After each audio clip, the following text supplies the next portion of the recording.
Sawadee everybody. Welcome.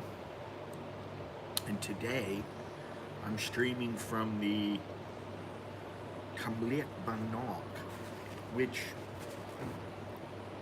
I've never heard of. Never heard of before, I don't know, 2 weeks ago, before I left for Vietnam.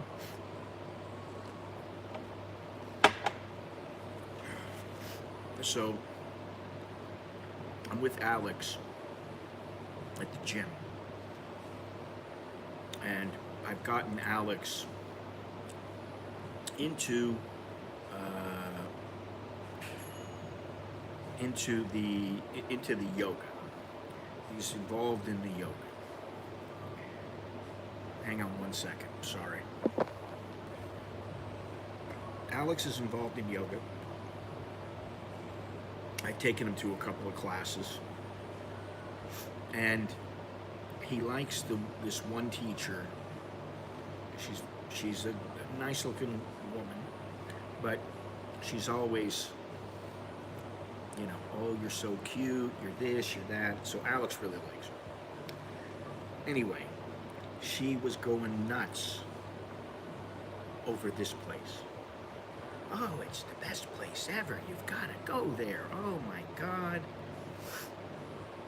And so that's why I'm here. I'm here. I just wanted to check it out early in the morning. I know it's very early and there's not a lot of people here. I understand that. But I'm going to show you guys around a little bit. This place is, it's very big. And the thing is the grounds are extremely nice. Shoving off from the pier at Kapi on the way to PP, probably lose signal. Y'all have a gooder. Hey Jim, how you doing? Good to hear you're out and about doing your thing. I just got back from Vietnam, and I'm not sure where I'll be going. Why is this not showing up? I don't have internet now on my computer. Anyway, so this is why we're here. Now, the grounds here are phenomenal. This place is a restaurant, and they've got, this is, I mean, you can see behind me, it's a very decked out, it's kind of like country living, you know, that kind of thing, that style of decor. It's a very, very nice cafe. I'm the only one here. Okay, Richard, thank your wife. Thank you very much. Appreciate it, as always. And, you know, I don't really, I'll be honest. I've been to so many cafes now. I've literally been to hundreds. And I think about it and I think, which one has the best coffee? Now, you remember when the coffee is bad. Is it bad coffee? Is it terrible coffee? Is it good coffee? Is it decent coffee? What is it? You remember these things. You almost never remember the best coffee, because when you start getting into, oh, the coffee is good, how do you determine the difference between a 4-star coffee and a 5-star coffee? I mean, maybe. So, you know, what happens is you go to a cafe and you go, this coffee is really good. Now, this coffee that I'm having here, cappuccino, quite good. Is it the best I've ever had? Probably not, but it's very good. Does it beat Starbucks? Yes, by a tad. So it's not the coffee itself that makes the place. It's the decor. It's the environment. It's your surroundings. You can be in a little tiny place. I said, don't thank me. Wife is lifting me. Now I got some explaining to do. Okay, I'm thanking her. Thank you to your wife.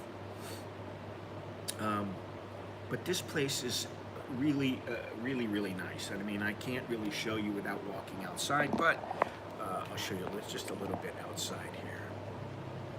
You can see this is through the windows. It goes all the way over here. Very nice. So we'll go out there in a little bit and we'll go check this place out. But my point is that the coffee is very good. All right, let me do this. I gotta hang on 1 second. All right.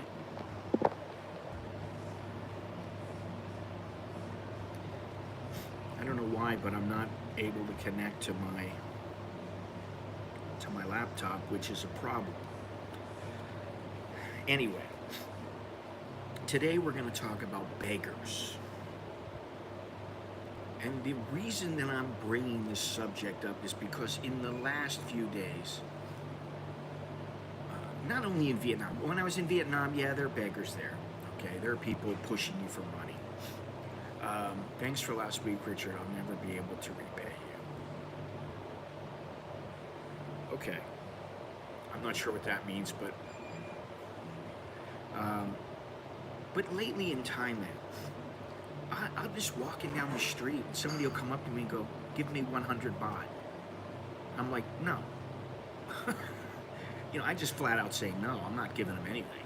When they're asking me like that, I mean, it's aggressive. And then when you go over the overpass, it doesn't matter if it's every day, there's 2 or 3 people, they are the same every single day. And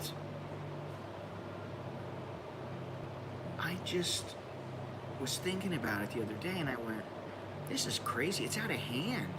I'm like, does Bangkok really have that much of a problem? Does Thailand have that much of a problem with beggars? I guess so. But even Vietnam has a problem with it. You know, when I was there, they were everywhere. But here, I mean, I go down to Nana, okay? I go down to Nana. For whatever reason, I'm in that area. I go down to Nana, Soy 4. And on the corner there is a guy, he has no legs. He's never had any legs. And he's there every single day. And he's in a nice pressed shirt, nice pants. He's always immaculate. Then I go a little bit farther down. There's a Muslim guy he's sitting right there with his hand out. Pressed shirt, everything's clean, he's immaculate. And I'm like, wait a minute. I understand, you know, maybe you want to stay clean, and, you know, it's important. But something struck me as wrong. And so, you know, I had given some money to the guy with no legs. I had given him some money to him. I didn't give any money to the Muslim. And I was thinking about it, and I just thought, you know, what am I doing here? It's one thing if I see somebody and they're truly in need. But the problem here in Southeast Asia and in Thailand is that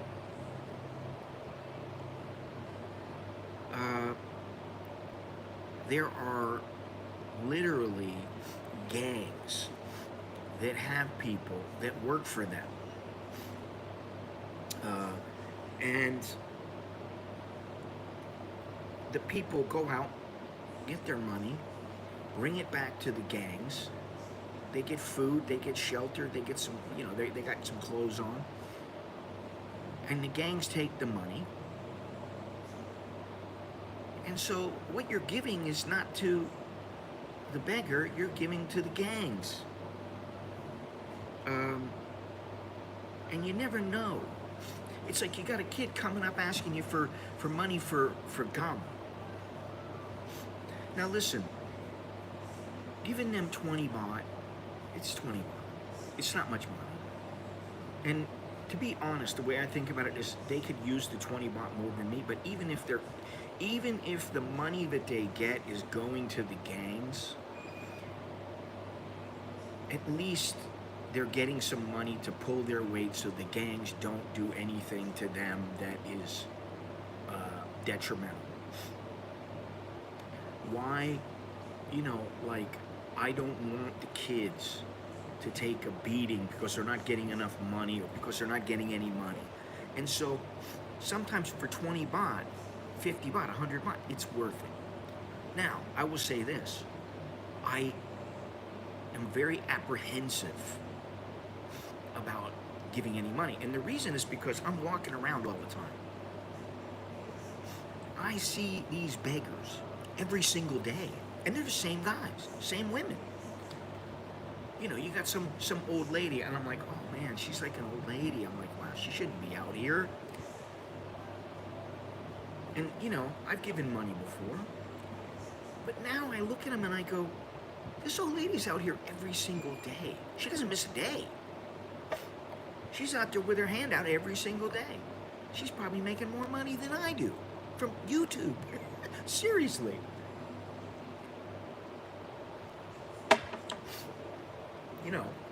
So it's a little bit out of hand and it's a bit ridiculous. And the thing is the government, what does the government do? Now, lately, the government has started to implement some plans where they help the impoverished and the homeless and that kind of thing. But it's not so much where, like, people go, well, we don't have a problem anymore. Hang on a second. Let me do this.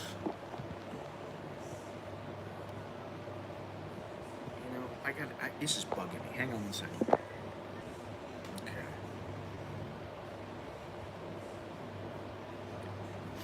Why it's not working. No working. Maybe I can get the I'll ask the lady when she comes in. So that's a bit problematic. And does it really affect me? Yes, it does affect me, because every single day I'm out and every single day I'm walking around, I walk by the market and there's 3 or 4 beggars in the market. You walk by all of them. And some of them, I look at them and I go, oh man, I feel sorry for this guy, And then I go across from the mall to Happy Land. Boom, there's 2 or 3 beggars up on the crossover. Then you're in Happy Land. There's like a woman who, I don't know, she's got, she really, it seems to me she has mental issues. She's not in good shape. And, she talks to herself and she acts really slovenly. I mean, she just really looks terrible. And I thought about it, and I just thought, okay, so what is anybody doing for her?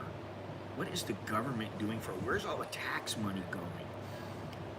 And this is what I don't understand about Thailand. They have money. Thailand has money. You would think if you want the tourists to come,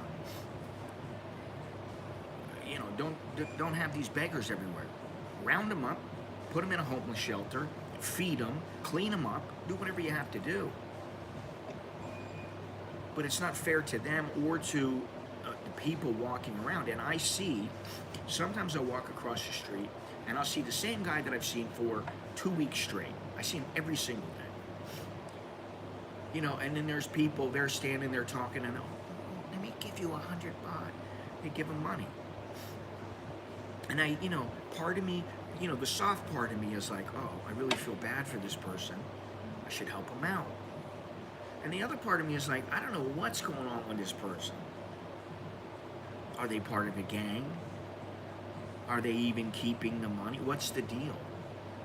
So it's a little troubling to me. That's what I'll say.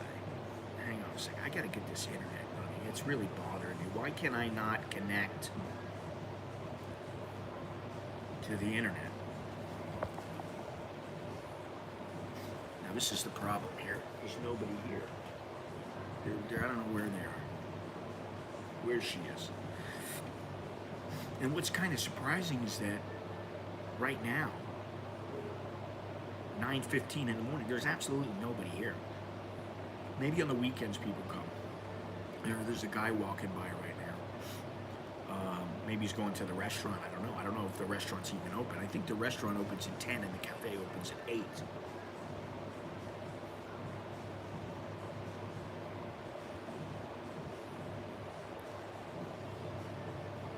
You wore the wrong shirt. You blend in. They can't see. Well, I tell you what.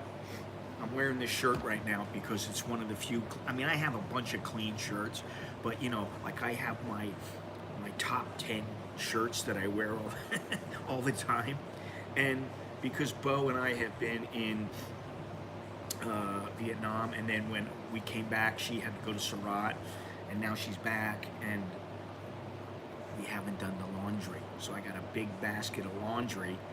Hope I put it out already. Hopefully she'll do it this morning. And so I just thought, I have this shirt. It's a nice shirt. Why not wear it? Anyway, what were you saying? The worst is the women begging the small children. Heartbreaking. I have a real problem with that. Well, yeah, of course. I mean, this is the thing. You have. Oh, คุณครับก็มี Wi-Fi ไหม มี Wi-Fi. Yeah, let me get the paper. Hang on. Oh, I don't know where it is.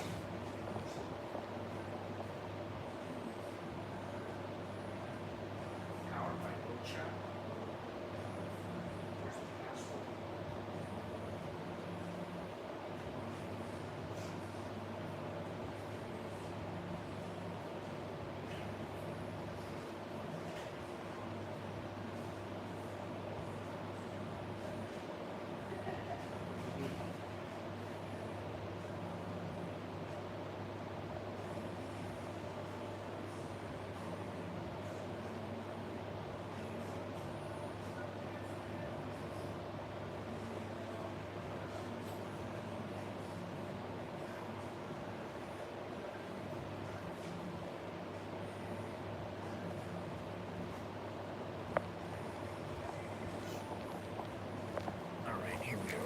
Back. Let's see here. Password. What are we talking about here? I gave one of those women 1,000 baht, and then 2 days later she had a different child. Not sure who organizes those setups. Yeah, you know, this is the thing. You want to be compassionate, and you want to be, you know, you really want to care. I mean, like that. It's just human nature. You care. Somebody else is doing horribly, and you look at them and you go, oh my God. And I've seen people, you know, there's a guy that's on the overpass all the time. He's a burn victim. He's burned all over. And, you know, there was one day when I just went, holy, you know, for whatever reason, I don't know if he's with the gang, if he's not, I don't know what's going on. I just gave him 100 baht. And I'm like, you know what? Hopefully it helps him and goes to him, and, you know, it helps him a little bit. You know, because I'm just like, you get numb to it, and you're walking around, and you're like, you know, you're like, well, what am I supposed to do? Come on, Baannok. Let me see here. Baannok.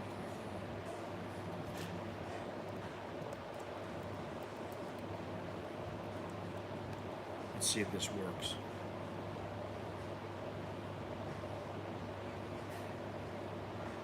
There we go. We should be working now. Should be back in business.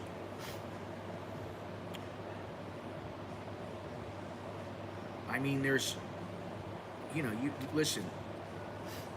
You bring out the burn. What the hell's going on here? You bring out the burn victim, and that's about as bad as you can get. I mean, the kids too. And you know, they used to have this thing in Cambodia where the kids would say, the mother would come along and go, I need formula for my baby, I need formula for my baby. You'd give them some money and you would see that they could buy the formula. You knew, oh, they can buy formula. But they didn't use it for formula. They charged you like 10 times the price of what the formula was. It was ridiculous, you know. This place is called Tumleak Baannok, and it's a restaurant slash cafe. I'm in the cafe right now. I should go walk around here in a minute. And the restaurant, I don't think, maybe you can get food here. Well, I think you can get food here as well. But the restaurant, I think, the main restaurant portion is over a little ways. The grounds here are quite nice. There's water everywhere. You know, you got the little walkways. I mean, it's a nice place, and it's not expensive. Actually, let me hang on one second. Let's see here. Let's see if I can take you guys out here for a minute.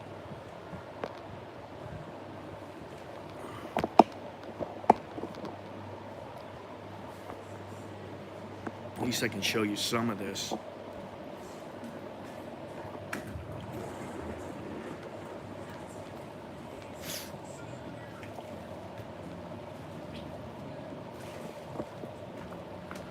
Now, I'm the only one in the cafe.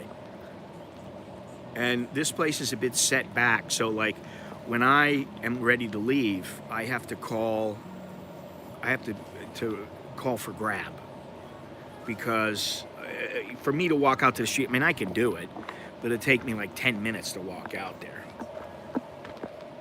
So let's take a little walk around. This is Hua Mak. It's Ramkhamhaeng 125, which is not too far from where I live. It's not too far from the mall Kapi. This is the bathroom over here to the left.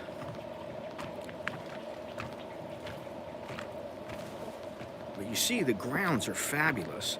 And I mean, like, the yoga instructor that I'm talking about, her name is Apple. Okay, she's a very nice lady. I don't know how old she is, but she's, you know, she used to be an actress, and she's, you know, she's attractive, and, you know, she's fit. She's got a nice body. She's got a yoga body. But man, she is just so into this place. She's like, oh my God, this place is the most beautiful place. It's so fabulous. Tumleak Baannok. Oh, soy. Oh. She just cannot rave about this place enough. Now, what I'd actually like to do is come here with Bo for a dinner. As you can see here, you see, look at this. It's very, very nice here.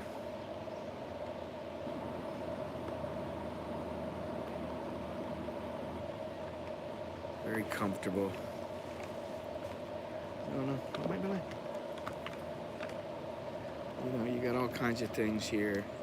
You got the water. Who knows what's in the water? Probably have crocodiles in the water. Monitor lizards come up and eat the extra food. Now, I don't know what this is over here. Oh, this is where they pick up all the food. This, I think, is the kitchen back here. I don't know, we'll see in a minute. But, oh, this is where they get all their fresh stuff. You see, we'll walk back there in a second. But they have all their food out. And here, it's locked right now. They're not open yet. They'll be open in about a half an hour. However, if you walk over here,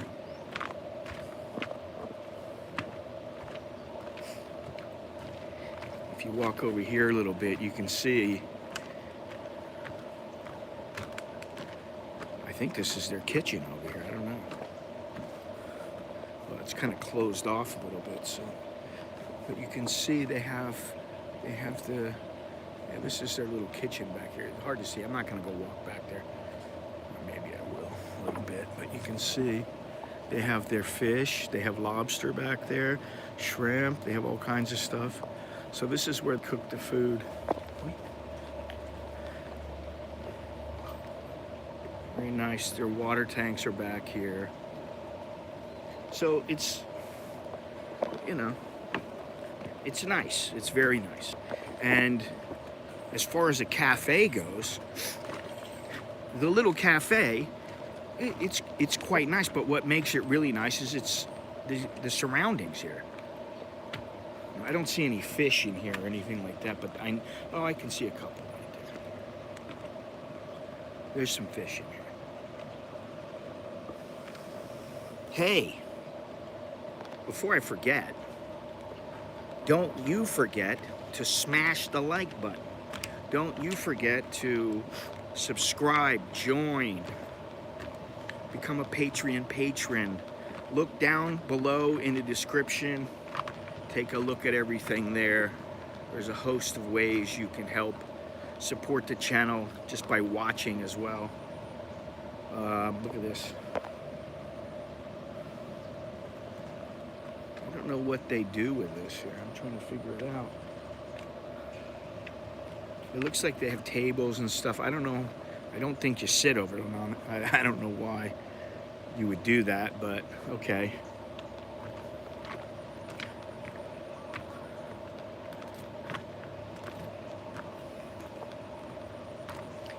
They have these long walkways here, very nice.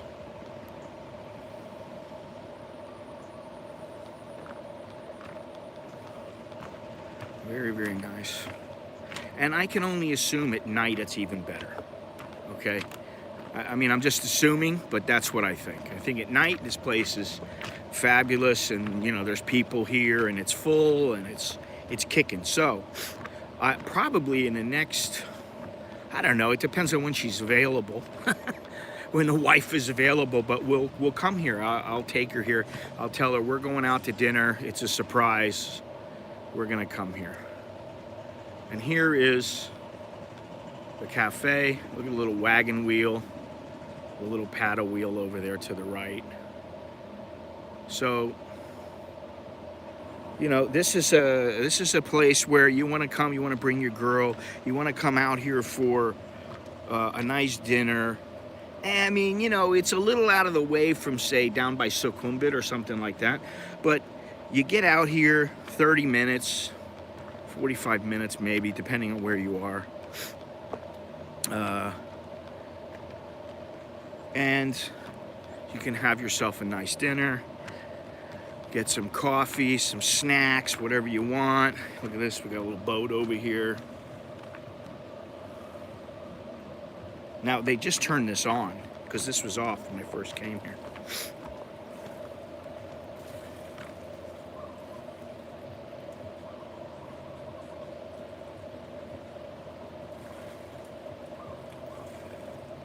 Oh, it's going back and forth.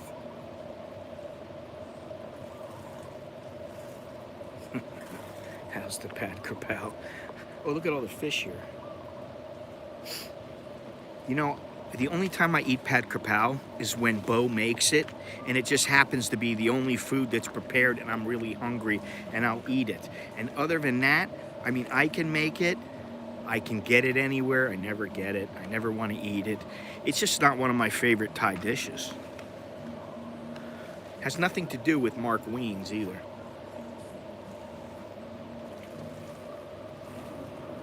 So, you know, you can come here, sit out in the open. It's a little hot right now. Although, it's not that hot. It's like 81 degrees or something, which is a bit cooler than usual. And you come in here, it's very nice.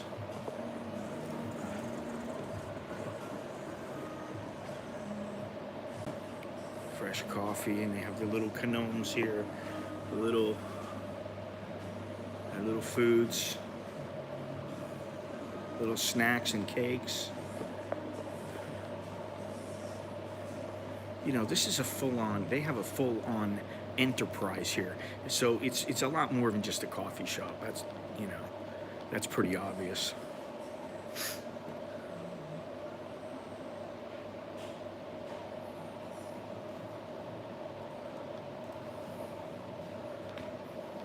Anyway.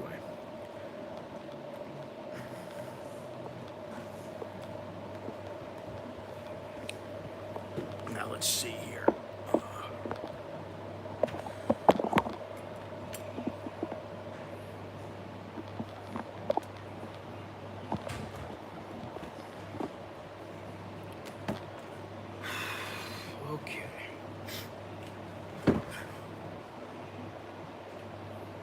Hua Mak, big head. No, that doesn't mean big. Mak doesn't mean big.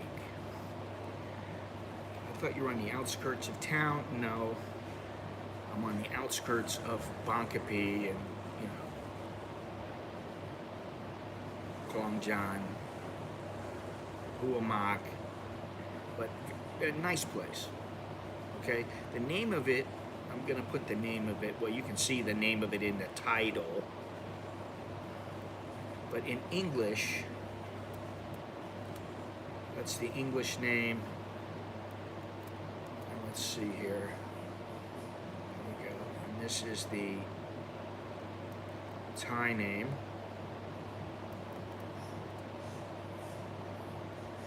Okay, so there you go. And I will put the address and phone number and that kind of stuff. I'll put that up. So, but if you want to come here, you can come here. Restaurant owned by Thais. Yeah, I mean, you know, like for me, honestly, it has nothing to do with it. Well, it's pad. I just don't like it that much. But you know, when I go to a restaurant, I don't go there and go, oh, I gotta have some pad krapao. Oh my God! I mean, just like once in a while, I'll go, hey, maybe I should have some fried rice with chicken and an egg on top. It's very basic, and yeah, I mean, normally, what do I want that for? I can make that myself. You know, oh, well, we're out, and well, if I'm out, I want to get something different. I want to get something that tastes good. You know?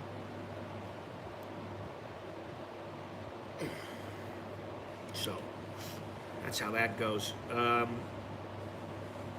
Anyway, you know, in the news right now, the big news is that is what's going on with Israel. And Thailand said that 12 of its citizens have been killed there and 11 are kidnapped. Which, you know, these things happen, and I don't know, you know, I have no idea how many Americans were killed or are held captive or anything like that. I have no idea. I really don't know much about this, what's going on here, because I just haven't really looked into it. So that's one thing. And I wanted to go over, there was some news in Pattaya.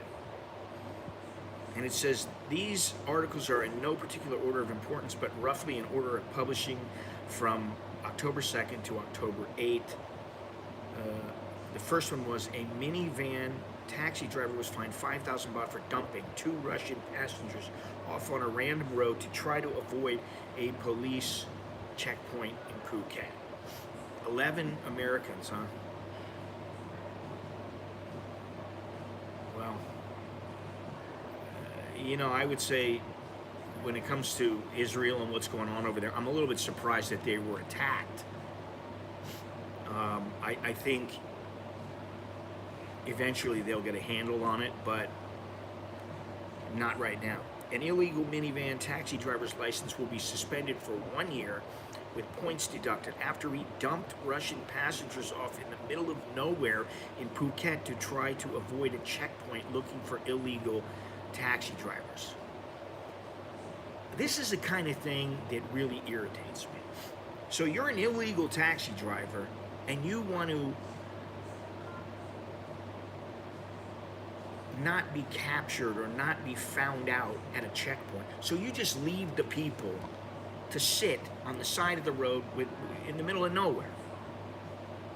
I don't think that this punishment is strict enough, honestly. They should have fined him like 30,000 baht. They should have taken away his license for like 3 years. I mean, it's ridiculous. An owner was arrested for opening a bar without permission, selling alcohol past the legal closing time, and selling alcohol to underage customers at a bar on Bangla Road in Patong. The The bar owner was facing charges of opening an entertainment venue without permission, selling alcohol past the legal closing time, and selling alcohol to people under the age of 20. Okay, so what happened to him? Oh, he was arrested. And they're not going to tell you what happened.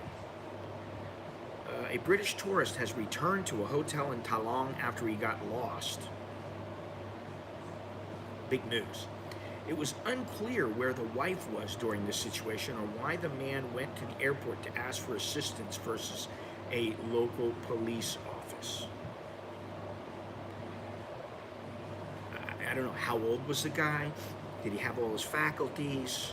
Did he get into a fight with his wife? What's going on? They don't tell you anything. A Chinese woman died after she fell from a hotel in Karen, Phuket. Ms. Zhu entered Thailand on October 2nd with a tourist visa. A Tunisian ex-boyfriend told police he was holding a Chinese woman's leg to try to save her before she fell to her death from a hotel in Karen. Now that would suck if, I don't know why he's holding her leg. How did she get in that situation? I really don't understand it. But hotel staffers told the police that they heard some noise and then they saw the foreign man was holding the Chinese woman by her leg from a balcony on the 10th floor. Before the woman fell down. 10th floor. Oof. That's not the way I want to go. You can tell that this is Thai news. A minibus with about 30 Chinese passengers suffered from what the driver said was a brake failure on Patong Hill. The resulting incident led to the tourists being delayed from reaching their destinations. Okay, I understand that. Sometimes that happens, and having to be transported via other vehicles. It's unclear if an investigation would take place into the incident by the bus company. Okay, so what was the purpose of this? Just to tell you that there were 30 passengers that were in this? I don't get it. 30 people in a minibus. How big was the minibus? Yes, how big was it? Why were there 30 people in it? And they're all Chinese. I'm sorry. Things with the Chinese and with the Indians are out of control. Don't even talk about the Russians. The Russians are not even close. Okay? I mean, yeah, they got their bad guy here and there. But the Chinese and the Indians, just from what I saw in Hanoi with the Indians, what I see in Pattaya, what I see in Bangkok, I don't even know where to start. They you know, the thing is, they're cheap.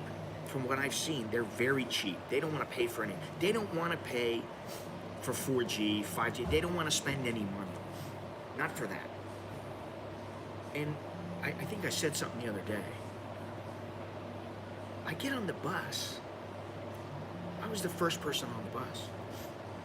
I'm sitting there. And, you know, a group of Indians come on. All of a sudden, this lady goes, "Where's the Wi-Fi? How come we don't have Wi-Fi?" I saw them all over the place. They're everywhere. There's a lot of Koreans too, but they don't tend to be a problem. Not like the Indians and Chinese.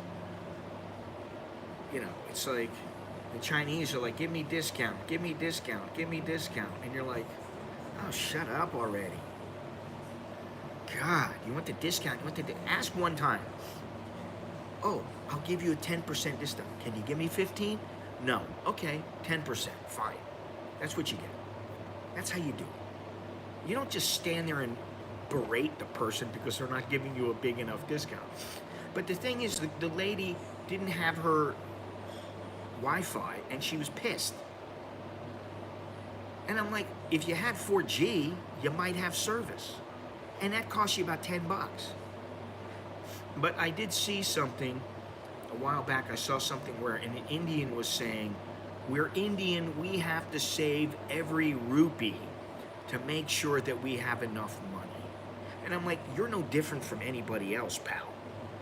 Everybody looks after their money. I mean, you know, let's just say that some people will spend their money a little more freely than others. Some people have more money than others, so they don't have to worry about it as much. But I can tell you that if you look after your money, and you control your money, the money will not control you. And while I appreciate them trying to save the money, I think sometimes they're just flat out cheap. And somebody else was telling me, I was in a conversation with Steve, who used to live in India for a while, and he also worked in Hong Kong where he worked with them. He said, don't ever do business with them. You don't want to do business with them because they will always try to get the upper hand on you and will always try to screw you. And in their mind, they're not screwing you, they're doing what is right. So I don't understand it. I don't like it. And quite frankly, that's why I don't have a bunch of Indians or Chinese around me. They're not my buddies. I just don't have a bunch of friends that are Chinese or Indian.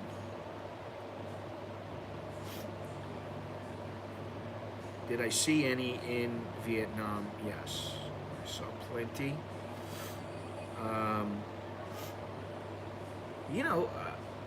Quite honestly, the Chinese and Indians, and then to a lesser extent the Koreans, made up a lot of the tourists. But then there were like Brits, Americans, things like that. And the Brits and Americans, I'll say the tourists tended to travel in groups. They were in groups of 10, 20, something like that. So when you're sitting there at a club or at a bar or whatever it is, I think I told you guys about the bar that I went and I spent 70,000 dong, which is, how much is that? 70,000, what is it? 7/10, $2.80. So it's a little more than $1. And I got 6 beers and a Sprite. But we're sitting there, and right next door, there's a bar. And it's, like one of these little rinky-dink bars. And I saw about 50 Westerners. I don't know where they were from, but they were Westerners. I think they were European. And they all go into the bar. They got little, maybe they got a free drink or something. I don't know what it was. But they went in, and then the next, I didn't see any of them. So maybe they were going upstairs. Maybe they were all cramped together. I don't know. But they all went back there, and then I sat there. And we had our beers, and like I said, for $2.80, we had 6 beers. And damn, carnivore, how you doing? 70,000 dong equals 7 schlong. Yeah, okay.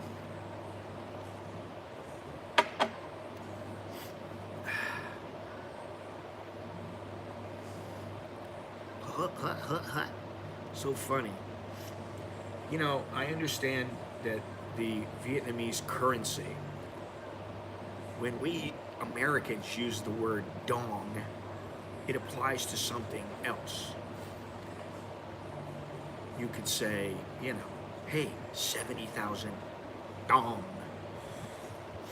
But, once you get past that, and you're not always thinking about, it's dong, it's just another currency. What does it matter? I mean, it's like, what are you, 14 years old? He said dong. That's kind of how it feels. Go back to the beginning, carnivore. I'm in a wonderful place right now. Wonderful. A wonderful. It's called Tumleak Baannok. And I don't know if it's the best cafe in all of Bangkok. I don't know. But it is a very good cafe. It is a very nice place. And I would say it ranks towards the top. I don't know how their food is. I don't feel like getting a meal. But it's a good place. I want to pay with dong at Nana. Okay. Thumbs up. Thumbs up, 2/4 Korean. You're going to pay with dong at Nana. And what do they pay you with? Listen, I have to say something. I was in the cave, this cave. I don't remember what the name of it is or whatever, but I was in this cave in Vietnam. And our little tour guide, his name was Jackie, which I talked about the other day. His name was Jackie, and he's a funny little guy. And we're walking through the cave, and he goes, okay, let me show you now. I show you everything. We talk about the cave now. And he said, look this. And he had the laser, he's pointing up at the ceiling, and there's this big hole in the ceiling. He goes, what does this look like?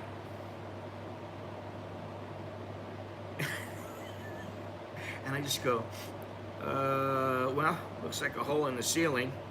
He goes, 1 second. Then he points over, and there's this big rock jutting up. And honestly, it looked like a dong. And I said, it looks like a male body part. He goes, bingo. Bingo. He goes, that is the male body part, and that hole in the top is the female body part. And this is why when people come into the cave, they're thinking about sex. And I went, yeah, okay. But that, that was his little humor. He had his little sense of humor, and he was like, okay, everybody, you are now part of Jackie family. Jackie family. I'm Jackie because everybody think I look like Jackie Chan. So I'm Jackie, and you are part of Jackie family now. We are our family. And, he was like, okay, when I want to toast. And he was like, in Vietnamese, 3, 2, 1, and then cheers. I mean, it was fun, but there was too many people, like I said. 2 quarters, if you've been to Billboard, go, and here, it's a good one. I've been to every single go-go in Nana many times over, but I haven't been there in years. So that's what I'll say. And to be honest, 2 quarters Korean, yeah, see? He doesn't generally go there. Which honestly, if you're new to Thailand and you want to just check it out, yeah, it's worth it. But to go there all the time, like you hang out there every night, okay, if you're here for 2 weeks and you want to hang out there, I understand. You want to drink, you want to carouse, you want to, pick up women, whatever. It's not really like you're picking them up. But okay. That's good. But if you live here, like, if I lived in that area, I wouldn't go there all the time. I just,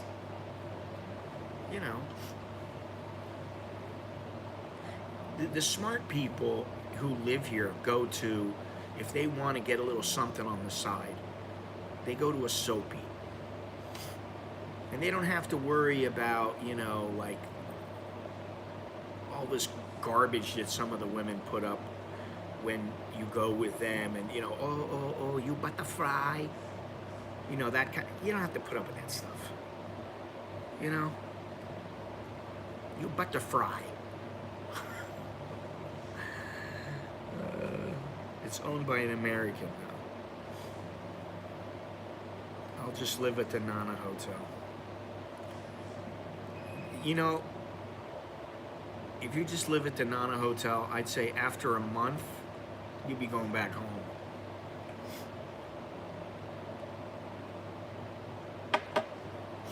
Well, maybe you can last longer than a month, but I know that when I was going out all the time in the very beginning, I used to stay at the Nana every once in a while. And what a shithole, honestly. It's a shithole. But the good thing was that, you used to be able to go downstairs, go in the disco. You can go right there. Boom, you got a girl. You go right back upstairs. Easy. You don't have to go walking around, catch a taxi. You don't have to do any of that.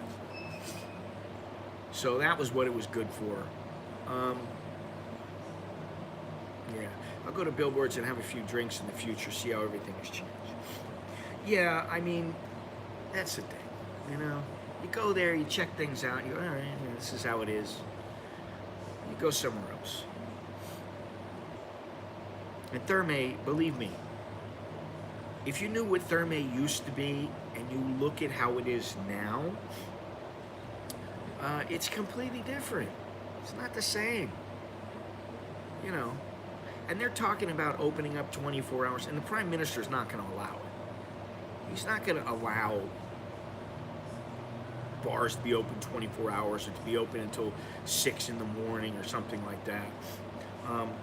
He's not agreeing with it, and he was considering the options to extend the opening hours for pubs and bars to welcome more tourists. He pointed out that despite having several advantages, the country, this surprised me, the country is still below par in the promotion of tourist attractions and the organization of world-class events. Now, what I will say is that when it comes to like things like concerts and we'll say opera, different shows, I don't think that they promote it enough. So maybe he's right. Mr. Sreta mentions that the law amendments to extend the operating hours of the entertaining venues, however, he acknowledges that opening 24 hours a day is not the answer, as it can cause social and security problems. I don't know, if it's open 24 hours a day, 7 days a week, you're going to get guys that go there and they are there 24 hours a day, 7 days a week. Some of them won't even sleep. But I think what it does is it makes it too easy, and then you take it for granted. It's just like, I can go there. I think it will have the opposite effect if you keep it open 24 hours. It says it was needed to reconsider if the current closing hour of 1 a.m. is enough to make Thailand competitive compared to other cities in order to become the tourism hub of the region. Now, personally, I think 1 a.m. is too early, because some people don't go out until 10, 11 o'clock at night. That gives you, what, 2 hours of fun time? That's not enough. They need to be open, honestly, I would say at least 2 o'clock and no later than 4 o'clock. I'd say 4 o'clock is a pretty good closing time. That's my opinion, and I stand by it. Mr. Streta said the idea of whether the closing time of the entertainment venue should be extended will be considered, and it should be carried out along with improving the taxation system. They bid to make Thailand better. Premier said he wanted the pros and cons to be raised, and the involved parties should have candid talks and recommend constructively. Meanwhile, the entertainment business operator reacts with optimism. Sanga Ruangwatakun, president of the Khao Business Association, said the proposal to extend the closing time for night spots would be positive for the economy and tourism, particularly the international tourists who are returning to the country.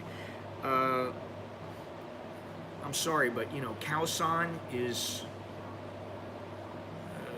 it's the lower end. That's how I see it. It's the lower end of all the people who want to go out and party and things like that. It's the people who generally, like if you have a choice of going to, say, Nana, going to Soy Cowboy, going to Pat Pong, going down to, the RCA, and you have a choice between that and going to Khao San Road, I mean, some people will pick Khao San because that's the kind of area where they think that that's a lively area. Oh, it's so old, it's so good. But I don't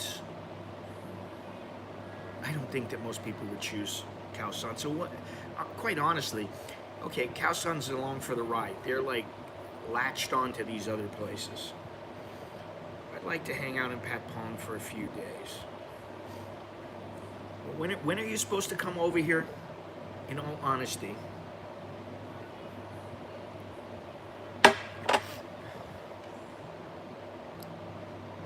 You have a targeted arrival date? December. Okay. Now, is that a short trip, or is this a permanent move?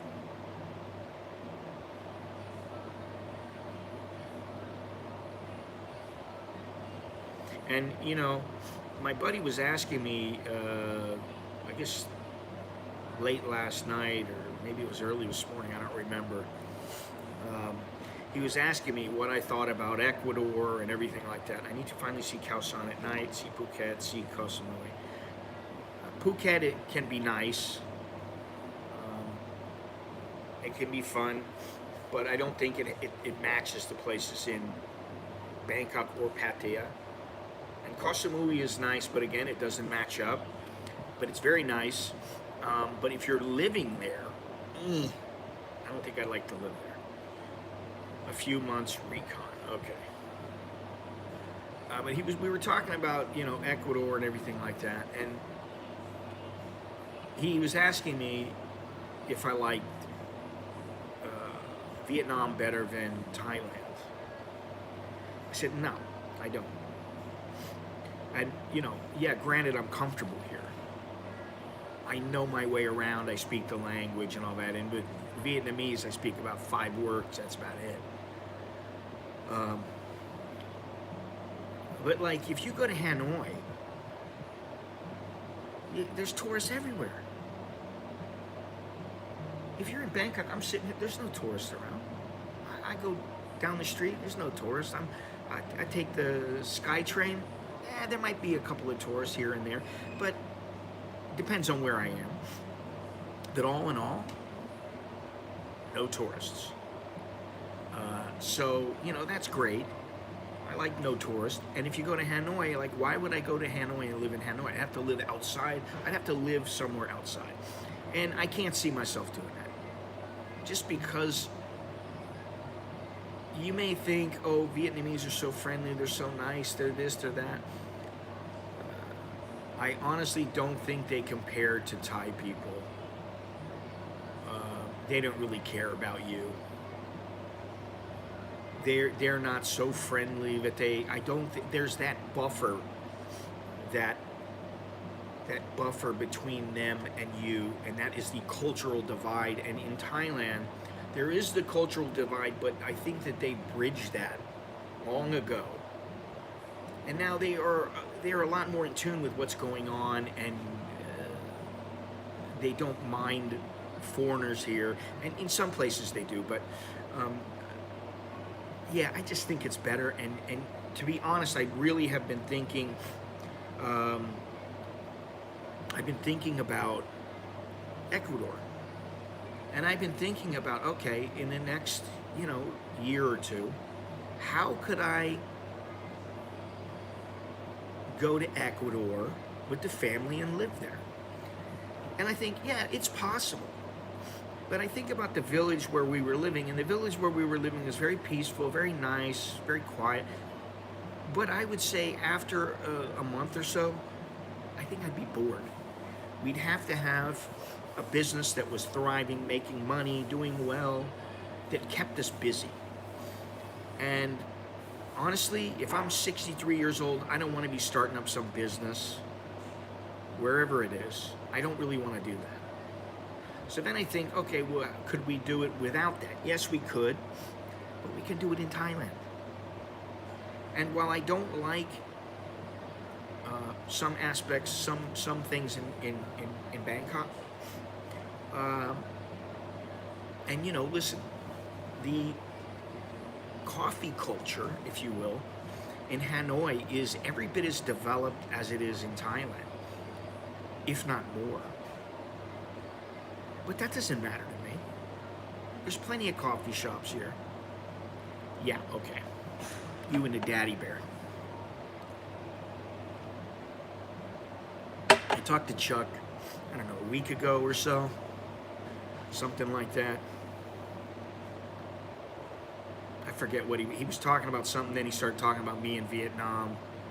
And he thought something was cute or something like that. I forget what it was. Well, I think he went somewhere in the U.S., and then I think he was going to Taiwan.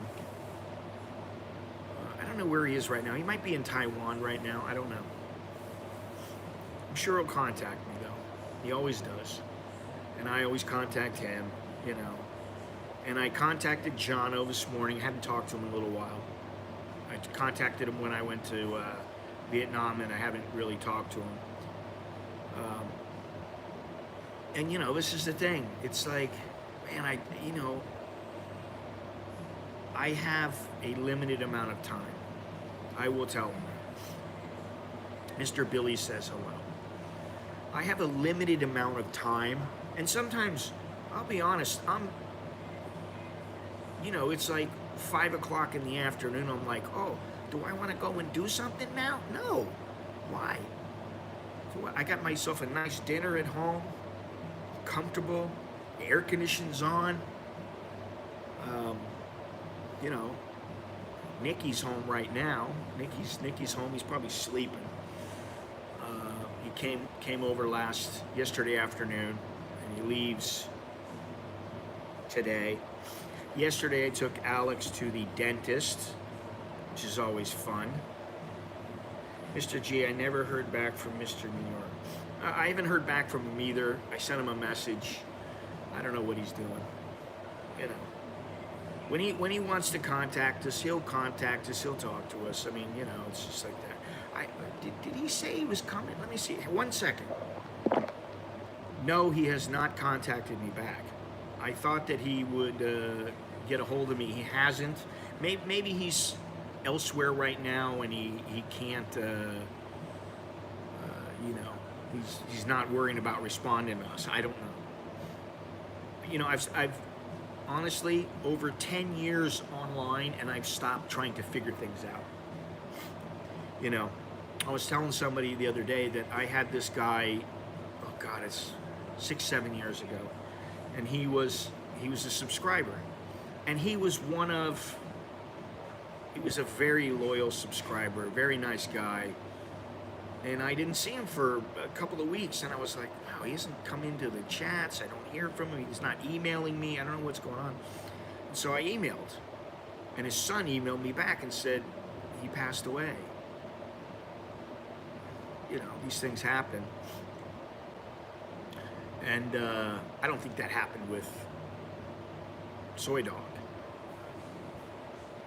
But, you know, when he's available and he wants to write back, he will. If he doesn't want to, he won't. I mean, whatever, you know, he's got his own things going on. He does his own thing. You know, it's like I haven't been to go see Jono. I haven't gone to see him in a couple of months. And it's just because every time I'm in the area,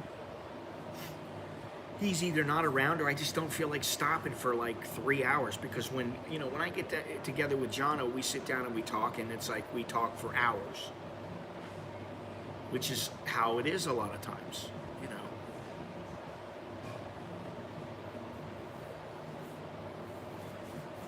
All right, I'm going to say this one more time before we call it quits in a little bit. Do me a favor. If you haven't done so already, click the thumbs up, subscribe, super chat, super thanks, join, let's see here, become a sponsor on YouTube, use the Cash App, buy me a coffee, become a Patreon patron, or visit my website. Don't forget about visiting my website and purchase. Could be a book, could be a shirt, could be a hat, could be a tote bag, could be a mouse pad, it could be whatever. Or just follow me on social media, Instagram, Facebook, Twitter. Everything's down below in the description, so there you go. How's Brezhnev Tom doing? Well, I talked to him just before I left to go to Vietnam, and I guess he's doing good. He's doing very well now because he is now collecting his Social Security. He's collecting his Social Security, and he said to me, you know, I got this Social Security money, and he goes, I don't have to worry about anything anymore. He's like, I forgot all about it. He waited I don't know, a year, and then he was like, I don't know why I haven't taken it. So he put in for it, he got it, and now he's very happy. So, you know, it covers his nut, and then everything else him and his wife make, they either put away or spend, which is great, you know. Which I saw that the Social Security cost of living adjustment is scheduled to be 3.2% for 2024. And I don't know about 2025, what it'll be for 2025, but it really depends. If I get a high enough cost of living adjustment, then I'll be taking my Social Security sooner than later. So we'll see about that. Anyway, so that's what's going on. Let's see what else here. We got the ties with the Israel. We got the Pattaya Tourism grapples with fallout from Bangkok mass shooting.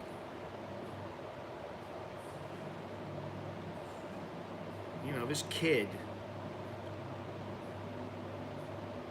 I don't know, you know, the affected mall has stepped in, providing immediate financial assistance of 2 million baht to each victim's family. The incident's impact on the future influx of Chinese tourists remains uncertain, especially during the Chinese national holidays last week. The industry will closely monitor flight cancellations and travel trends in the coming week. You know, so that's the thing, is that there is an effect, at least on the Chinese tourists. I don't know many Americans that would be frightened off by what happened. I mean, maybe. Yeah, it'll probably be less next year. I was under the impression it was something like 2.8% this year. And, you know, whatever it is, it is. But hopefully it'll be more. Butchered in cold blood, nightmare at Israeli music festival. So, massacre at Supernova Festival, where 270 revelers were gunned down or burnt in their car. Holy moly. Most of them were young people in the party dress who had danced through the night under the stars. Soon after the sun rose above the Negev desert on the Jewish Sabbath, survivors recount. Rockets started streaking through the sky from nearby Gaza. The revelers were stunned by what they saw next. Islamist militants with assault rifles racing towards them in trucks, motorcycles, and even flying motorized paragliders. Spraying gunfire, they butchered people in cold blood in an inconceivable way. Many victims have been shot in the head at close range. Oof. They were shot trying to flee and fell into the ditches on the side of the road. It was obvious the militants had time to act methodically. They had so much time till the security forces got there. Some of their cars they burnt with people inside. We saw a gunshot to the head, a bullet to the head, a bullet to the chin. It showed the killers were not randomly spraying bullets and hoping they hit. This is horrible. I didn't know that this had happened. I didn't even hear about this, but I'm just looking at it right now. And if it happens there, it can happen anywhere. I always think that. The scale of Sunday's massive and multi-pronged surprise attack from Gaza has shocked Israel and amounts to the deadliest assault in the country's 75-year history. Under the cover of barrage of thousands of rockets, the Hamas militants also swarmed into nearby Israeli towns and kibbutzim, gunning down civilians. They went house to house, killing all. Hamas took at least 100 hostages, including several from the festival, and abducted them back to Gaza.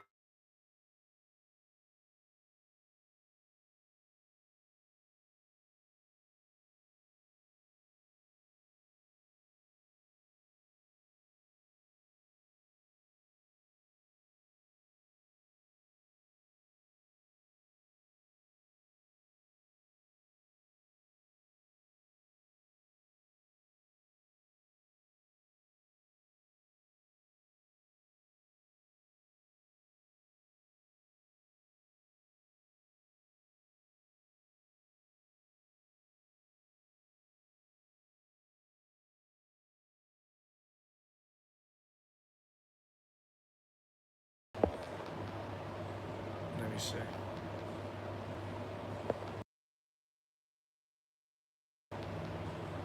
right, I hope you can hear me.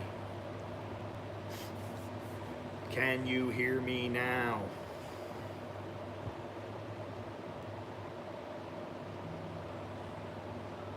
Okay. Somebody called, which I don't know who it was, so that's what did it. Aerial footage of the Scorch Festival site shows the main tent still standing and dozens of cars piled up, many charred, and the sign of the panic rushed to speed away. There were cars on the side of the road, an overturned car, a car on its side. In each car there were 2 or 3 bodies, or just one body shot dead.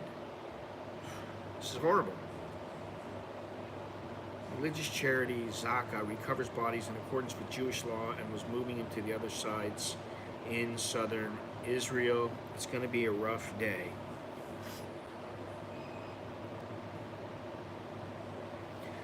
We had just partied through sunrise with people I love in a place I love when he noticed Israel's aerial defense system intercepting rockets. First, we didn't comprehend the scope of the event. Many partygoers were packing up their cars and heading for the exit when he heard the first burst of gunfire. I looked back and saw that in the car behind me there are 3 corpses and all the car's windows were shattered as he spotted militants firing from motorized gliders. Mordechiev got out of his car and ran for his life. He hid in the bushes for a terrifying wait until the packed passing car stopped and picked him up before racing off to the safety of a military base. Mordechiev, who has served more than 5 years in the army, was stunned at how such a joyful event could turn into the worstful nightmare of his life. Nobody was armed, he said. They came to enjoy the party. Well, yeah, I don't know what to say about this. It's horrible. Really bad. Not good.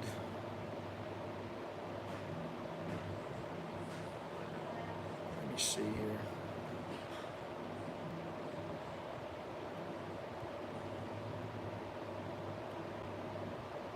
Hello all. Hello all. Sawadee Kap to all. Sawadee Tutukho.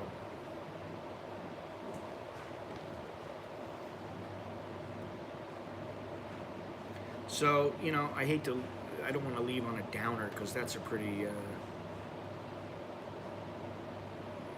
that's a miserable experience for those people.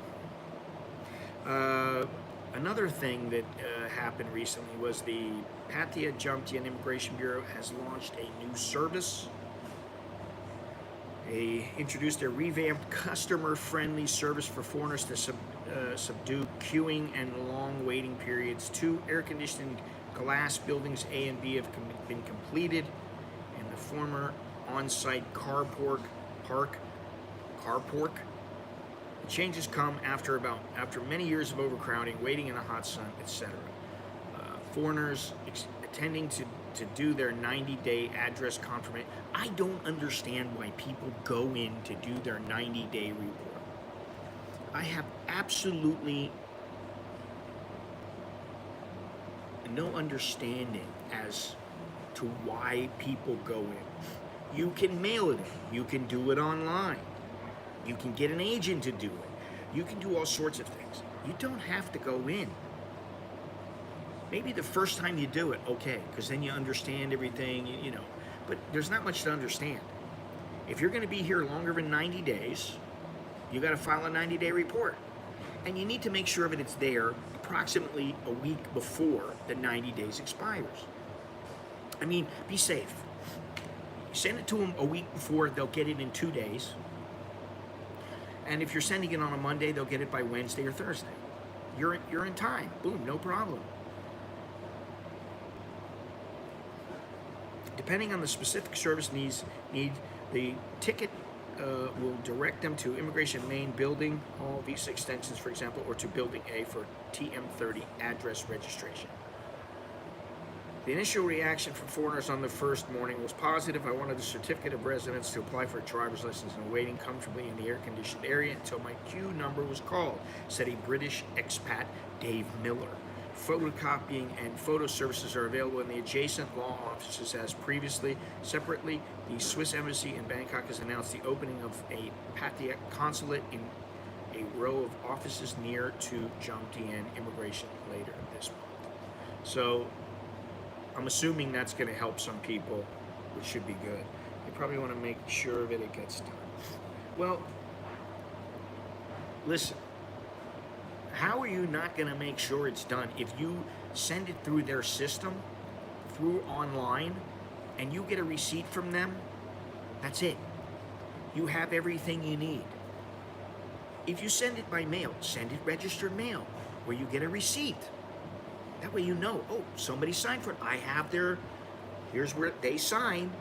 I've never, in the entire time I've lived here, had a problem with the 90-day report. More than 90 days on an actual visa, if they are more than 90 days on an exemption stamp, no reporting is required. No, it is required. Sorry to tell you. More than 90 days on an extension, a stay of extension, you do need to file. You do need to report.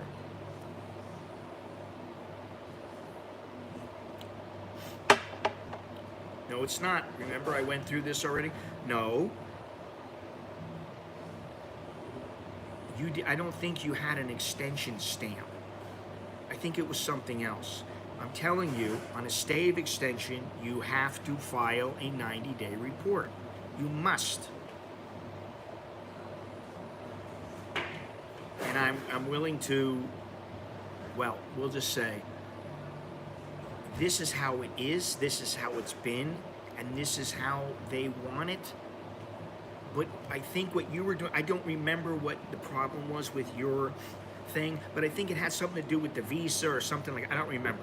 Yes, I did. They were extending the exemption. Oh, that, okay. Well, they were extending it then. So when they extend it, they either put it through then, but that was a different time.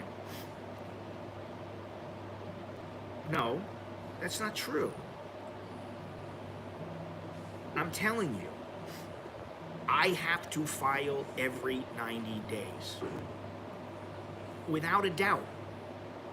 And if you come in and you have a stay of extension for 1 year, you need to file every 90 days. Before every 90 days. Maybe before it was different because of the way that things were dealt with during COVID. But I'm telling you, it's not just me. It's everybody else is doing the same thing.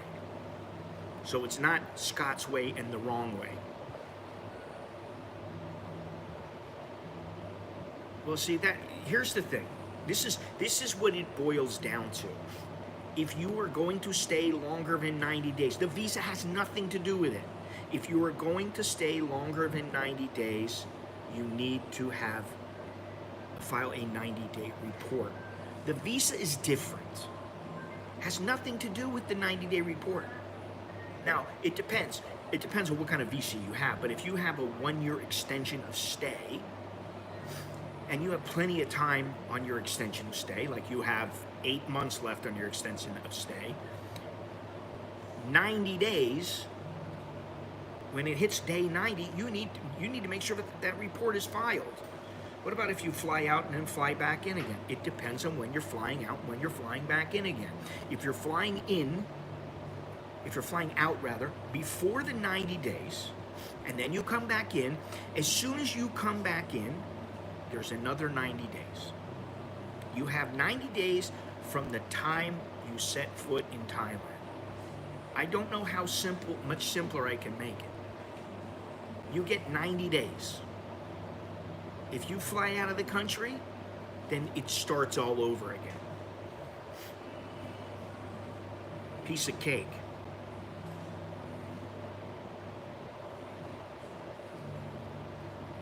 If you're going to be here 91 days, 92 days, then you need to make sure that you file that report.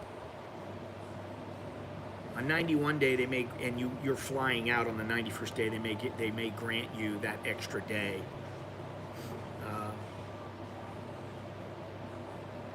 But I don't know. But if you're under 90 days, let's say that it's 47 days. Yeah, fly out on the 85th day, you don't need to do it. Then you come back, it starts the 90-day process again. Every time you go out of the country and then you come back in, it starts new. Understand? You fly out on the 85th day, you fly out on the 89th day. It doesn't matter. Then when you come back in, yeah, but why would you fly out? Just no, you don't need to fly out because of a 90-day report. You would fly out because of a visa problem or because you wanted to leave. It has nothing to do with the 90-day report. You wouldn't fly out just so you don't have to do the 90-day report. The 90-day report takes 5 minutes. That's it. It's so freaking easy. And 90% of the time, I'm gonna say 9 out of 10 times, their system works. I think if you fly out a few days after your 90 days, it's probably okay. I think they allow 1 week. Yes, I think so. Ugh. You like to see me agitated and irritated. The truth is that I'm not agitated or irritated. I'm telling you how it is, and you're like, well, duh. You've done the 85th day? No, what did I just say? You get 90 days, that's it. Is this the same? This is the same chick, man. They got her, she's working hard. Do they have anybody in here? I don't even know if they have anybody in here. She's out there gathering leaves and putting them in a bag. And she's got her own stuff going on. Busy, busy, busy. Let's see here. Check it out.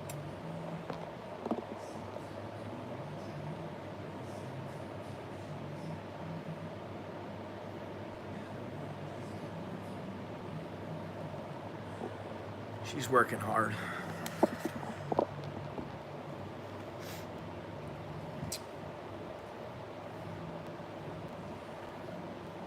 Chun Khao Chai. What is Chun Khao Chai? Kun? And you wouldn't say Kun Khao Chai because that means I understand.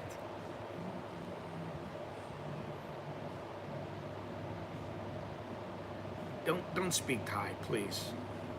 It just irritates me. You're speaking Thai, it's like, why? Because most of the time you write something and you write it in the wrong manner, and I'm like, what is that?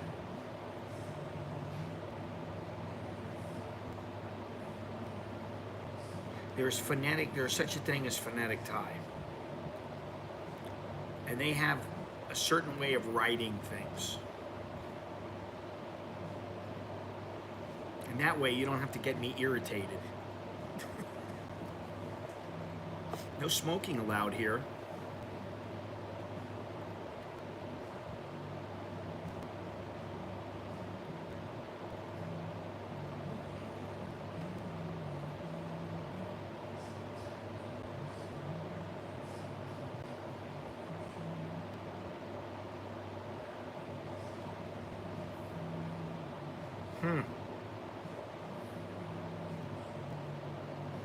You cannot moderate this user. Wow, that's kind of different.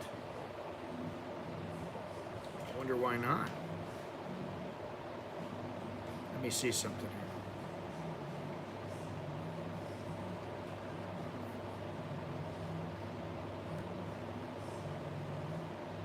Oh, you did, okay.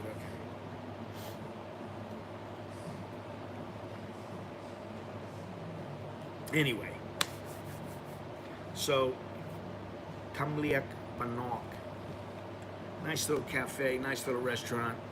If you feel like you want to come for a nice dinner and a coffee, maybe a breakfast and a coffee, or coffee and a breakfast, whatever you want. This place is pretty good. Good morning, Mr. Dowlow. He's always short on the draw.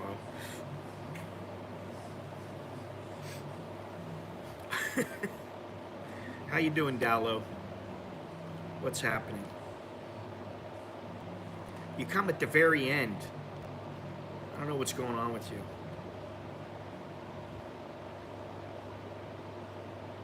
We have a schedule to keep. That is 9 o'clock to 10:30. Mr. Dallo comes at 10:29, or actually it's 10:25. Something like that. The wife got you busy? She's keeping you busy or what?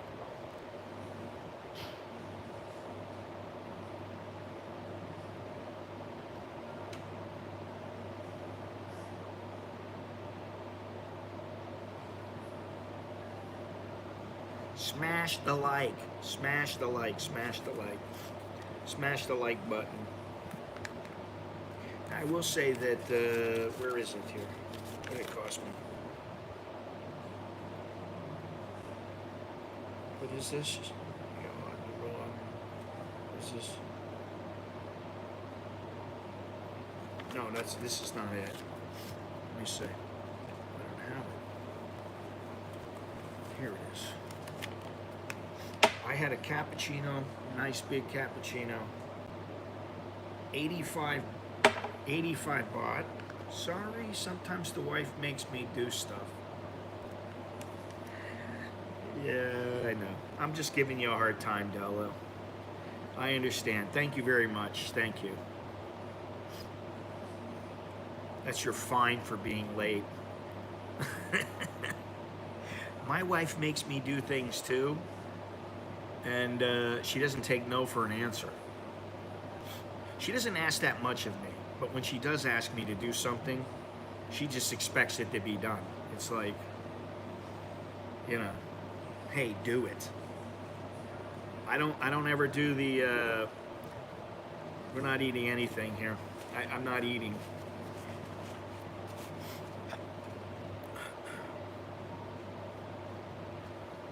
What kind of stuff does my wife make me do? Not a whole lot. I don't have to do laundry. I don't have to clean the dishes unless I feel like doing it myself. Sometimes I clean up the house a bit, you know. I mean, I'm the one who cleans the house most of the time. For her, cleaning the house would be like a 3-hour ordeal. She wants to clean everything and do it. For me, it's like, okay, I'm going to clean one room, and it's going to take me half an hour, and then I'm done. And then maybe the next day, I'll clean another room. Have you looked at the menu just to see what's what? Yes, I have, and I will gladly show you guys the menu.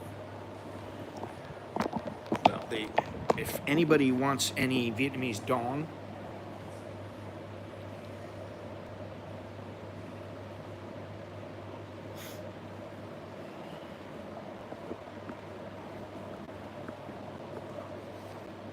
here's some stuff right here.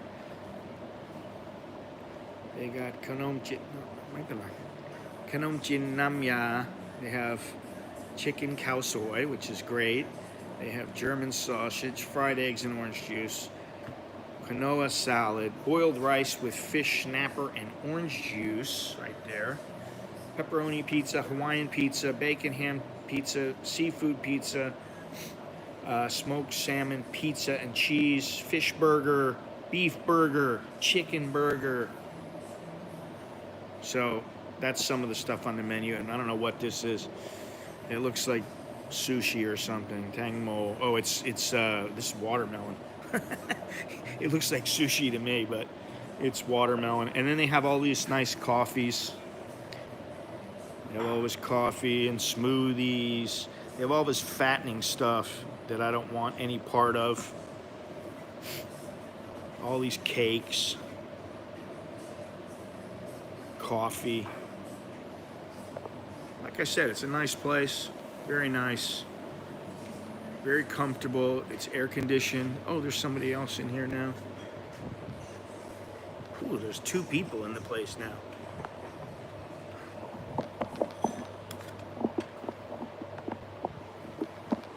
Let's see here.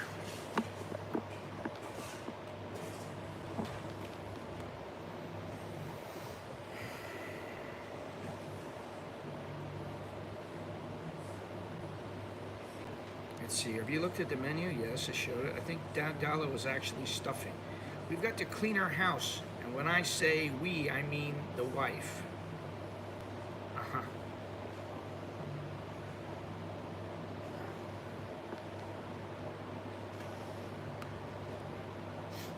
I don't know. I'll ask.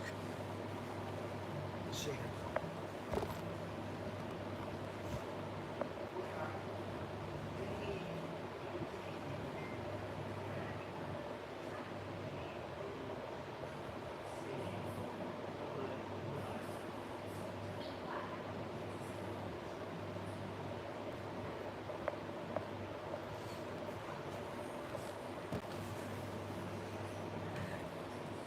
A year.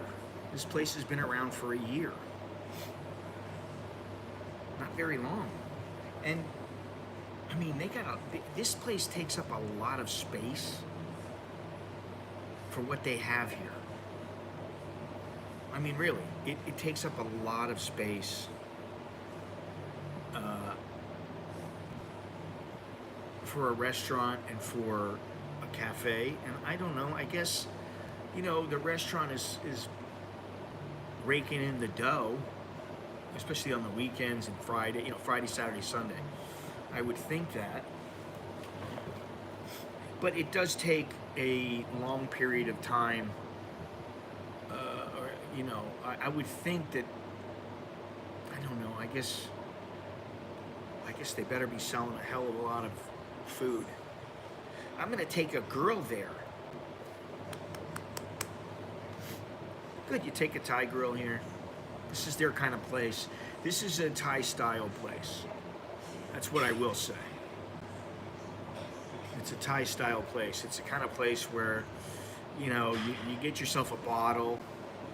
If you want to drink booze, you get yourself a bottle and some ice and some mixers. You get some food, you know, or you just come to the coffee shop, have a coffee, and then you go, okay, when I'm gonna get something to eat. You eat here or you eat over there.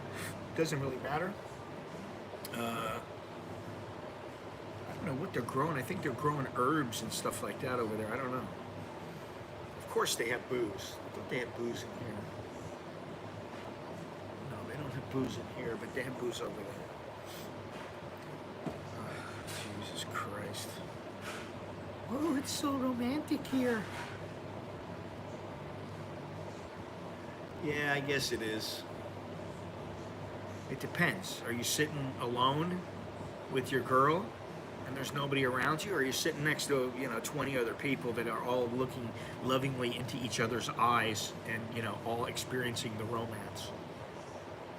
I would say, you know, it could be in the right circumstances, yes. It could be very romantic here.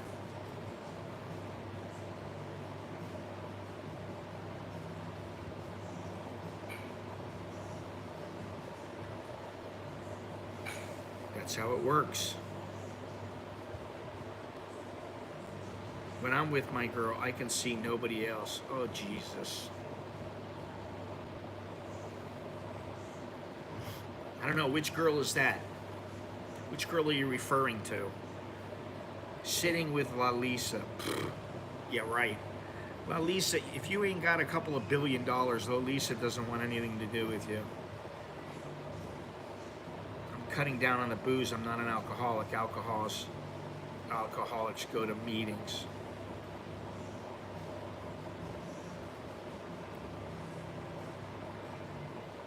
Yeah, you know. You know, the thing is that when I was younger, I drank whiskey. I drink Jack Daniels. I haven't heard that, and I don't think it's true. And then I started drinking tequila. Oh yeah, tequila was good. And I drank beer the whole time. I was drinking Budweiser. Then I started getting into the imported stuff. And then I kept drinking the tequila. Now, I'm drinking wine.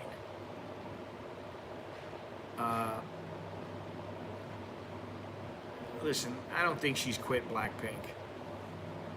I don't think so.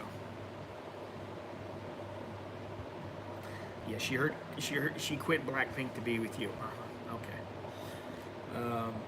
And you know the thing is I never see her like to where I can see I never see her like in a bikini or a pair of short shorts or anything like that. So I don't know exactly how good she looks. She's attractive, but I don't know. And you know the thing is okay, I know she's rather skinny.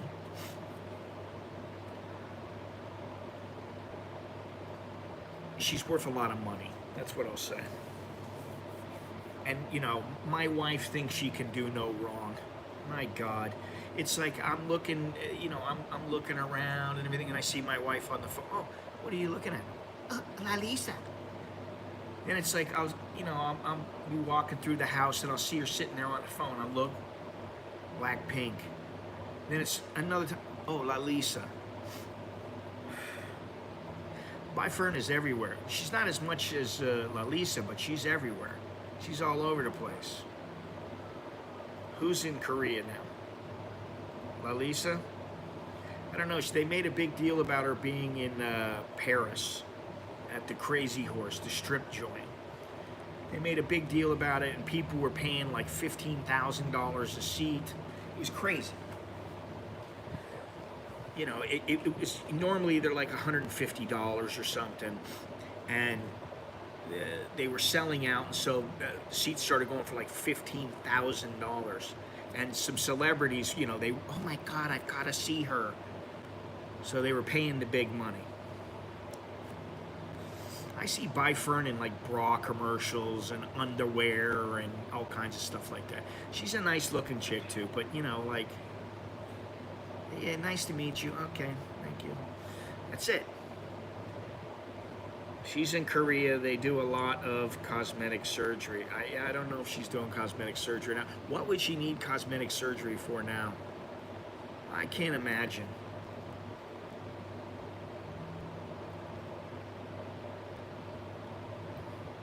Bra commercials, what an oxymoron. Yeah, no, I understand. Hair transplants in Thailand, asking for a friend. I don't even think about hair transplants. Look at this. And I need to cut my hair again because it's really long. You know.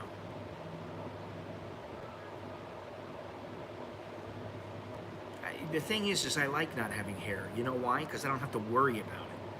When I was a younger kid, I used to think, oh, my hair I need to get it cut. Oh, it needs to be trimmed. Oh, it's too curly. Oh, now I just think, you know, I want to shave my head because I got a bald patch. Then I do it and it's good for like 2 weeks. I'm like, okay, great. And you know what? I just do it myself most of the time. I'd say 9 out of 10 times I just cut my hair myself. I get a razor blade, and I say, Alex, come here for a second. Alex comes over, looks at my head. You missed a spot right there. Oh, you missed a spot right there. Okay, done. Yes, done. Looks good. Okay, thank you. Then I'm just bald-headed, short, bald-headed old man. And that's okay with me. It's great that you're friends with yourself. Dallo, you're funny. What do you want a hair transplant for? You know, it always cracks me up. I saw this guy on that 90-day visa. He's with the Panamanian girl. He always wears his hat. He will not take his hat off. And I'm like, so you're bald. What does it matter? Are you that worried that you gotta keep a hat on all the time? I got 5 or 6 hats, and I wear them only when I'm out in the sun. That's all I care about. You know? What does it matter? If they could transplant my arse skin, I would give someone a full set of hair. Oh, God. I'm growing my eyebrows so I can brush them back. Well, you could probably get some eyebrows from Tom Brezhnev. Get some from him. Yeah, he is a sick man. Well, you know, gentlemen, ladies and gentlemen, I'll be 61 in 5 days. And I think about it. I'm 61 years old. I'm close. I hate to say it, but I'm gonna be 70 in 9 years. Good day, mate. I'm gonna be 70 in 9 years. And I think, am I the kind of guy that would want to be running around? No. Do I want to run around in bars? Do I want to run around looking for another chick? No. I have no, absolutely no, that's not even a consideration. You know? I'm thinking of a comb over, not sure which side. Go ahead, get your comb over. That's pretty bad.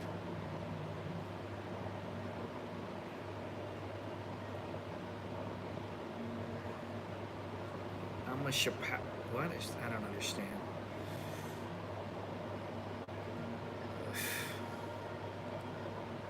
Yeah, okay.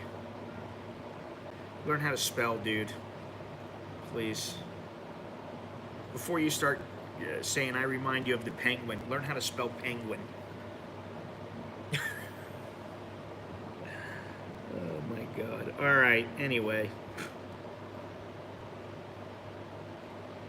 Wonderful place.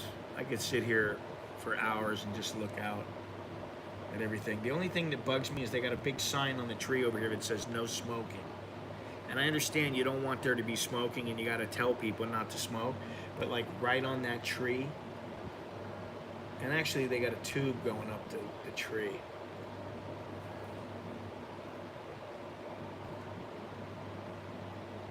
I kind of wish they wouldn't have that out there, but you know, whatever.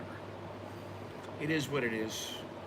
They got the sign out there. Oh, they have another sign out there telling you which way to go, which I always like those. You know, you got a sign pointing in all different directions to go to this place and that. But the toilet is over there, the restaurant's over there, cafe's over here. I always like that. But anyway, you're a hat guy. You're a hat guy. So does that mean you always got to wear a hat? I know that you don't wear your hat sometimes. So there's no change on the ganja laws. I don't think that they're going to completely do away with it, and I think they're just going to they're going to tighten it up a little where they can't sell to minors. You can't do this. You can't do that. No, I don't really care because I don't think to myself, I wonder how Mr. Billy looks. It's not what I think. You are what you are. You know? Oh, God. Yeah, well,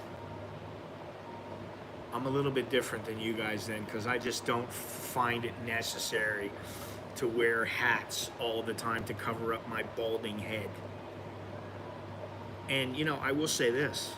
I don't know about my beard because I haven't let it grow out in a fairly long time. I haven't let it grow out like really full. It's probably all white now. But I have a bald patch in the back here. And if I didn't have the bald patch, I probably wouldn't shave my head. But I have the bald patch. So I'll just shave it. It's not a big deal. Get a little cream, a little razor. Rip it off. That's it. Done. End of story. Wow, you know what? I'm looking right now. The battery on my laptop is at 62%. So it's gone down about 38% since I got here, which is not much. The reason I say that is because when I was in Vietnam, which I know I said something about this before, but when I was in Vietnam, I'm sitting there, I try to turn on my laptop and it doesn't go back on. I try starting it up and it just has the little plug thing, like you need to plug the thing in. Well, I was plugged in. So I'm like, what do I do? How do I get my computer to work? I thought, I know the battery was going dead, so I was like, you know what, let me go see if I can get a new battery and you know, they can fix it. Change the battery for me. I thought I'll have to go to Apple, I'll have to do this. So I looked up, you know, like Apple dealers, and I found this little shop that did nothing but work on Apples and phones and stuff like that. I took it over. He goes, okay, 1,500,000, which was like 2,000 baht. I said, do it. And within 30 minutes, I had a new clean laptop with a new battery and new little feet on the bottom of the laptop so that it sets down right, because I didn't have those for a long time. He fixed it up real nice, and it's 1,000 baht cheaper than it would be here in Thailand, or even 1,500 cheaper than it would be in Thailand. You have to wear a hat outdoors in Oz. The sun is harsh, and skin cancer cases are among the highest in the world. Yeah, I know that, and I know several people who have had skin cancer. You want to make sure you take care of it. I try to remember to wear a hat when I go out. So,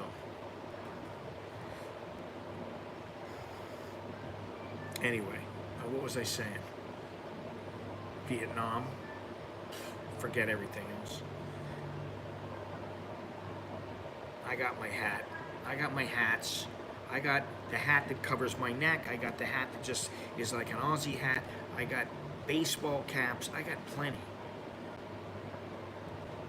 And I like them, but I just don't feel like I gotta wear them all the time. It's an accessory. Like, I wanna wear a watch, so I wear a watch. I don't feel like wearing a hat. I already look young. I'm not worried. Frangwin, it's mandatory to wear a hat outdoor in all schools. Well, that's interesting.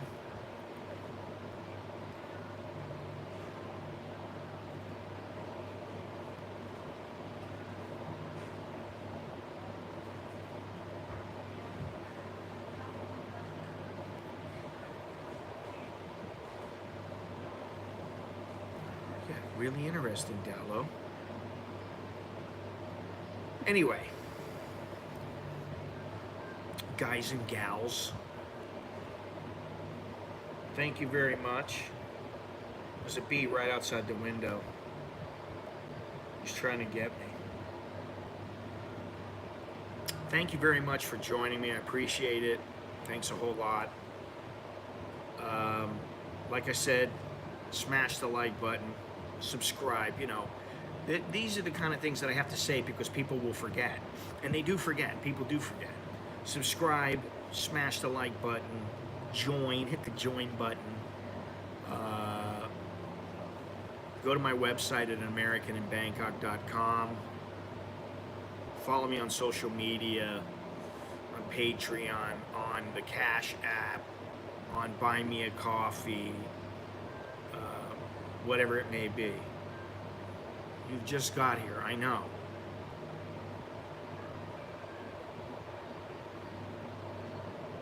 What'd you get? You got 15 minutes? No, you got almost 30 minutes already.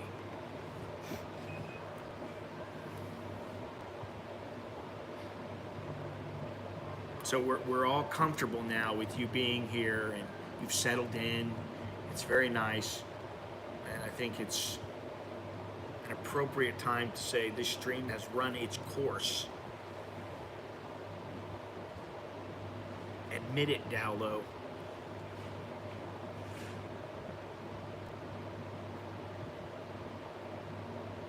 Anyway, thank you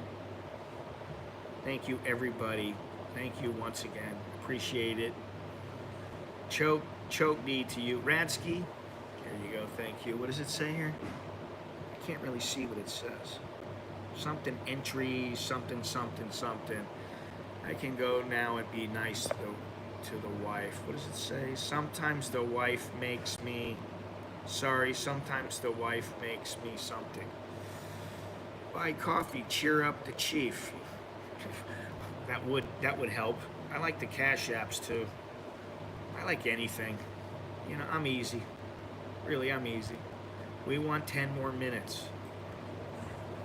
You can have 8 more minutes. That's what you can have. I didn't know that it's going to make you all that much happier, but I appreciate it. 8 more minutes, so it means the world to you guys. It's a beautiful place here.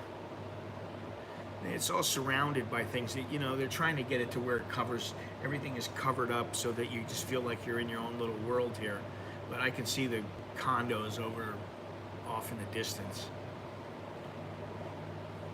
This is kind of like what I'd like my house to look like. Except I don't want to be able to see anything.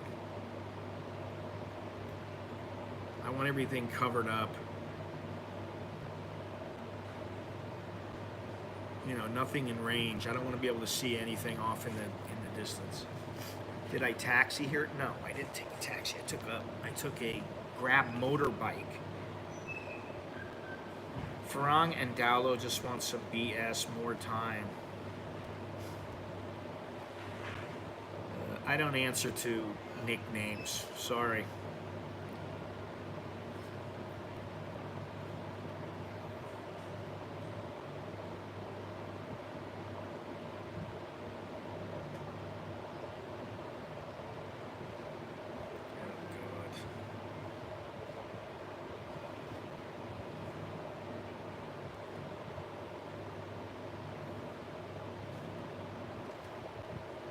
A second, Jesus Christ. What is this? Correct, haha, bromance. Yeah, okay. Is Alex still playing guitar? Of course he is. He's playing guitar. Right now he's probably asleep. Now he is starting to look for a job, but he's also practicing guitar late at night like he always does. He's always playing guitar at like 2 in the morning, 3 in the morning. You hear him picking away. Very nice here. I don't know because Nicholas is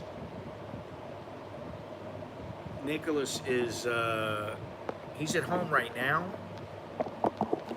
He probably is asleep, but you know, he's got his own apartment. In a year and a half, he'll be done with school, and then he'll be on his way. So it's really pretty wild when I think about it, because I don't know if you guys remember, but many years ago, I had them do a little Thai language course. They were talking about fruit. And they were just little. You know, they hadn't reached puberty. They're speaking with high voices. And now, you know, it's like, I feel like Alex is he thinks I'm old. He really thinks I'm an old man. And he tries to take good care of me. And, you know, I appreciate that. Nicholas is not quite like that. Nicholas is into himself. But I mean, you know, they're not little kids anymore. I just let them do what they want to do, and they're good kids. They don't get into any trouble or, you know, make stupid decisions. Not that I know of. And as far as Nicholas playing the field, that kid could have all kinds of women, and I wouldn't even know it. He works at a bar. And he's there 4 or 5 nights a week. All I can say is he probably is active, we'll say.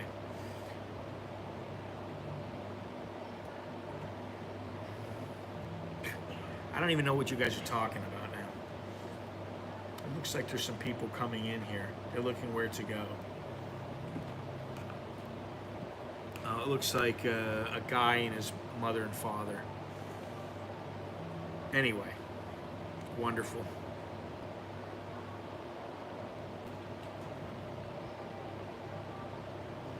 You know, to be honest, I wouldn't know if Alex is doing anything either.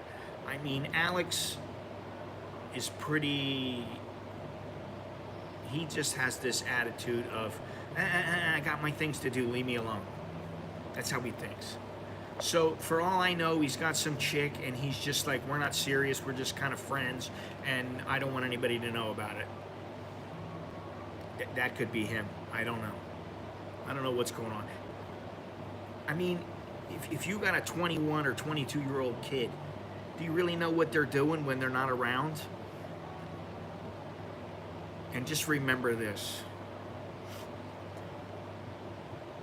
You think of your kids a certain way, but their friends and the people that are around them think of them in a completely different way. Now, some things may intersect, but for the most part, they have their own set of friends, their own way that they do things, and you know, I don't have a problem with how they are. They're good kids. If they weren't getting good grades and they were having all kinds of problems, or they're into drugs or into drinking or something like that, then I'd have a problem with them. And I don't know how I would handle it, but they seem to be doing quite well. And yeah, I don't know what else to say. You know, what else can you say? They're doing fine. That's about it. You know. Anyway, my battery's at 57 on the. I don't have to bring my charging cable anymore. It's great. 2/4 Korean. You take it easy. I will talk to you. I should be streaming on Friday, I believe. So I believe you guys have your 8 minutes. You got 1 more minute left, and then that's your 8 minutes. So thank you very much. Thank you to all. I really appreciate you guys coming in and listening to me and talking with me or to others. And yeah, Chok Di Lel Jekan Mai, which is good luck. Chok Di Jekan Mai, which is see you later. And yeah, we'll wrap it up. See you later, alligator.